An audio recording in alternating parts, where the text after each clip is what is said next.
దినచర్యని ప్రారంభం చేసే ముందు పూజా కార్యక్రమంలో మొట్టమొదటి పూజలో మొదట చెప్పవలసిన శ్లోకం సుముఖశ్చైకదంతశ్చ కపిలో గజకర్ణకః లంబోదరశ్చ వికటో విఘ్నరాజో వినాయకః ధూమకేతుర్గణాధ్యక్ష బాలచంద్రో గజాననః వక్రతుండ శూర్పకర్ణో హేరంబ స్కందపూర్వజః షోడశైతాని నామాని ఎప్పటే చూయాదపి విద్యారంభే వివాహే చ ప్రవేశే నిర్గమే తథా సంగ్రామే సర్వకార్యేషు విఘ్నస్తస్య న జాయతే. అది శ్లోకం. ఇందులో విఘ్నేశ్వరుడికి 16 నామాలు చెప్తారు. ఈ 16 నామాలు షోడశైతాని నామాని అని.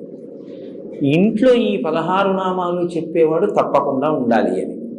ప్రతి ఇంట్లోనూ కూడా ఈ 16 నామాలు చెప్పబడాలి. చెబితే మిగిలిన వాళ్ళు వినాలి. అంటే ఈ శ్లోకాన్ని